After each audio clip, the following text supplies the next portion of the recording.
Shalom, selamat pagi Bapak, Ibu, Saudara-saudari yang dikasihi oleh Tuhan kita Yesus Kristus. Kita bertemu kembali pada program Renungan Harian HKBP Denpasar Resort Bali pada hari ini Jumat 28 April 2023. Marilah kita datang ke hadirat Allah dengan memuji Tuhan. Kita bernyanyi dari buku ND nomor 183 ayatnya yang pertama.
Sebelum memulai aktivitas kita pada pagi hari ini, kita akan disapa oleh firman Tuhan yang menjadi pelita bagi setiap langkah kita.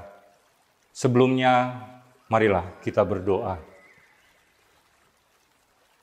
Allah Bapa yang bertahta di dalam kerajaan surga, sungguh kami bersyukur Tuhan atas hari yang baru Tuhan boleh berikan kepada kami. Terima kasih atas anugerah-Mu. Kami boleh dibangunkan pada pagi hari ini, menerima berkat-Mu hari yang baru. Ya Tuhan, kami ingin mendengar firman-Mu. Berbicaralah kepada setiap kami Tuhan, agar kami boleh mengerti isi dari firman-Mu menjadi bekal dalam setiap langkah kehidupan kami. Terima kasih Tuhan Yesus, hanya dalam nama-Mu kami berdoa dan mengucap syukur.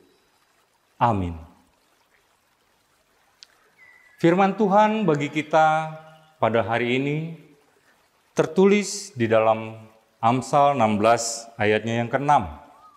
Demikian firman Tuhan. Dengan kasih dan kesetiaan, kesalahan diampuni. Karena takut akan Tuhan, orang menjauhi kejahatan. Bapak, Ibu, Saudara-saudari yang dikasihi Tuhan, kita menyadari semua orang pernah melakukan kesalahan. Manusia tidak pernah lepas dari kesalahan dalam menjalani hidupnya, baik yang disengaja maupun yang tidak disengaja. Bahkan, murid Tuhan Yesus sekalipun pernah melakukan kesalahan di dalam hidupnya, yang pada akhirnya penyesalan tak pernah cukup untuk memperbaikinya. Pertanyaannya adalah, apa yang bisa menyelesaikan kesalahan tersebut? Sungguh kita mengucap syukur pada hari ini kita boleh menerima firman Tuhan dalam Amsal 16 ayatnya yang ke-6 ini. Kita menemukan jawabannya, yaitu hanya dengan kasih dan kesetiaan kita memperoleh pengampunan. Pada pasal 16 ayatnya yang ke-6a menyatakan bahwa kasih dan kesetiaan akan bertemu. Artinya kasih dan kesetiaan itu berjalan bersama-sama atau berdampingan. Tidak dapat berjalan sendiri-sendiri atau terpisah. Dalam perjalanan hidup kita bersama Tuhan, kita tidak bisa mengasihi Tuhan kalau kita tidak setia kepada Tuhan. Demikian juga sebaliknya, kita tidak bisa setia kepada Tuhan kalau kita tidak mengasihinya. Dalam ayat ini juga ditegaskan bahwa kasih dan kesetiaan dapat kita rasakan pada saat seseorang menerima pengampunan dari Tuhan atas kesalahan dan dosa kita. Artinya ketika seorang diampuni, ia harus hidup dalam kasih dan kesetiaan. Jadi sebagai orang percaya yang sudah diampuni atau diselamatkan Tuhan, kita harus hidup dalam kasih dan kesetiaan, terutama kepada Tuhan. Begitu juga dengan kasih dan kesetiaan, kita dapat mengampuni sesama kita. Seperti hukum yang diajarkan Tuhan kepada kita, yang tertulis di dalam Matius 22 ayat 37-39, yaitu, kasihilah Tuhan Allahmu dengan segenap hatimu, dan dengan segenap jiwamu, dan dengan segenap akal budimu. Itulah hukum yang terutama dan yang pertama. Dan hukum yang kedua, kasihilah sesamamu manusia seperti dirimu sendiri. Dalam Yohanes 14 ayat 15 menyatakan, jikalau kamu mengasihi aku, kamu akan menuruti segala perintahku. Ini merupakan ungkapan hati Tuhan Yesus yang disampaikan kepada kita setiap orang percaya yang sudah diampuni. Jika kita mengasihi Tuhan Yesus, maka kita harus menuruti segala perintahnya dengan setia. Walaupun terkadang menurut akal dan pikiran kita, untuk menuruti segala perintah Tuhan itu terasa berat. Akan tetapi melalui kasih setia Tuhan dan dengan rendah hati memohon pertolongan Roh Kudus, serta iman yang teguh, percayalah, semuanya akan dapat kita lakukan. Sebab kasih itu meringankan beban persoalan kita. Kita dapat melihat contoh konkret dari Tuhan Yesus yang sanggup menderita dan bertahan memikul salib untuk menebus dan mengampuni dosa-dosa kita, yaitu karena Dia sangat mengasihi kita. Tuhan telah melakukan bagiannya sebagai pencipta dan maha pengasih. Pertanyaannya kembali kepada kita. Apakah kita telah melakukan yang menjadi bagian kita sebagai ciptaannya?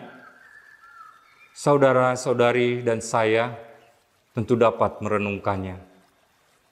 Demikianlah hendaknya kasih setia kita kepada Tuhan, membuat kita kuat menanggung penderitaan demi menuruti perintah Tuhan. Dan untuk dapat melakukannya, kita hanya perlu hidup takut akan Tuhan. Takut akan Tuhan tentu tidak hanya diucapkan dengan mulut kita semata. Dengan melibatkan Tuhan dalam setiap aspek kehidupan kita, kita sedang mempraktekkan kasih setia kita kepada Tuhan dan sesama. Kasih dan kesetiaan Tuhan senantiasa menyertai orang yang percaya dan takut akan Dia. Dengan takut akan Tuhan, dapat membuat kita jauh dari kejahatan di dalam kehidupan kita. Sehingga kita akan semakin berhati-hati dalam berpikir, bertutur kata, serta dalam bertindak. Tuhan akan menjadi sikap hidup yang mendasari semua perbuatan kita. Karena Dialah yang memelihara kita. Saudara-saudari yang dikasihi Tuhan, takut akan Tuhan juga menjadi fokus utama dalam Amsal 16 ayat 6 ini. Menekankan agar kita menghormati Tuhan dalam segala sesuatu yang kita lakukan. Hal tersebut tampak dalam kalimat takut akan Tuhan, yang berarti rasa hormat yang besar kepada Tuhan. Ada kekaguman dan penundukan diri yang sepatutnya diberikan kepadanya. Sebagai pencipta, penopang, penebus, pelindung, dan Tuhan atas segalanya. Dalam kitab Amsal menegaskan pentingnya memiliki sikap takut akan Tuhan di dalam kehidupan kita. Baik secara individu maupun komunitas, dimanapun kita berada. Baik di dalam keluarga, di tempat kita bekerja atau beraktivitas, di tengah-tengah masyarakat, dan juga di tengah-tengah gerejanya. Takut akan Tuhan adalah dasar bagi hidup yang berhikmat. Takut akan Tuhan adalah pilihan kita. Dan orang yang takut akan Tuhan terlindung dari kejahatan. Bapak, Ibu, saudara-saudari yang terkasih, hanya dengan kasih dan kesetiaan kita mendapat pengampunan dari Tuhan. Dosa yang berkuasa di dalam diri kita telah dihapuskan dengan kematian Tuhan Yesus di kayu salib oleh karena kasih-Nya. Karena itu, hiduplah di dalam takut akan Tuhan. Dari rasa takut itulah saudara dan saya dijauhkan dari perilaku yang jahat maupun kejahatan yang akan datang kepada kita. Mari bangun kedewasaan iman kita dengan memiliki kasih dan kesetiaan yang dari Tuhan, agar kita boleh hidup yang kekal dan jadilah umat tebusan Kristus yang sungguh-sungguh hidup di dalam takut akan Tuhan. Kiranya saudara dan saudari dan saya dimampukan untuk dapat melakukan firman-Nya. Amin. Mari kita berdoa. Allah Bapa yang bertahta dalam kerajaan surga, terima kasih ya Tuhan atas firman yang boleh menyapa dalam kehidupan kami pada hari ini. Kiranya pertolongan Roh Kudus-Mu memampukan kami melakukan sesuai dengan firman-Mu. Biarlah berkat-Mu menyertai kami dalam setiap perjalanan kehidupan kami pada hari ini dan selamanya. Kami serahkan kehidupan kami ke dalam tangan-Mu Tuhan. Bimbinglah anak-anak-Mu. Hanya di dalam nama Yesus Kristus kami berdoa dan mengucap syukur. Amin. Bapak, Ibu, saudara-saudari yang dikasihi Tuhan, selamat beraktivitas dalam kasih setia Tuhan sepanjang hari ini. Dan kita tidak lupa untuk mengucap syukur. Kiranya Tuhan memberkati. Amin.